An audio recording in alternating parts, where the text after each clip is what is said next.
napapansin sa iyong mga kapaligiran.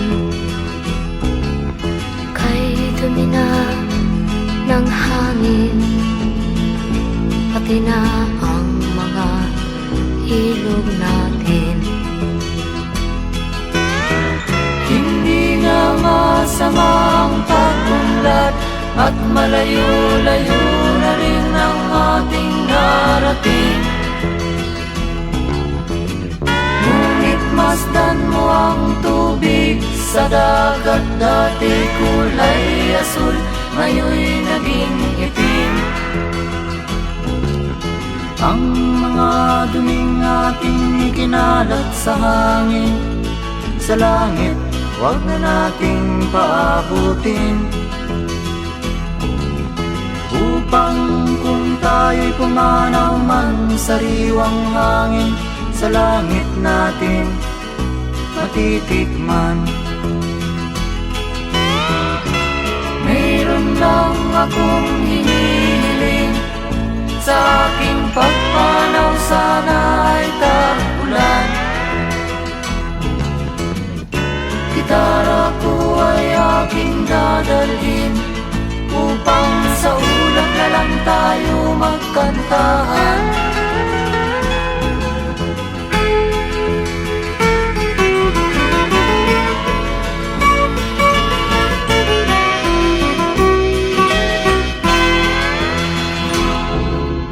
Ang mga bata ngayon lang isinilang, may hangin pa kayang matitikman?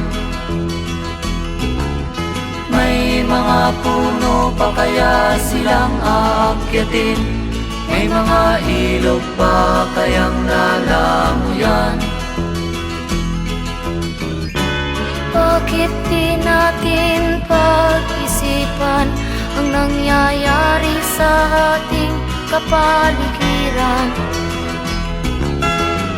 Hindi nga masama ang pag-unlad, kung hindi nakakasira ng kalikasan.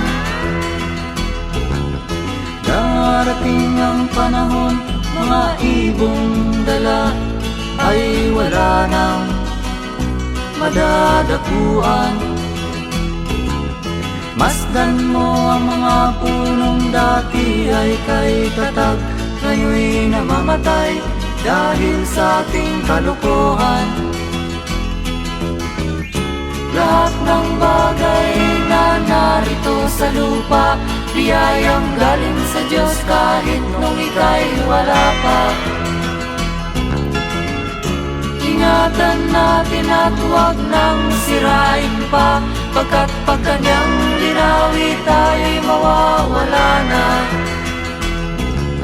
Mayroon lang akong hinihiling, sa aking pagpanaw sana ay tag-ulan.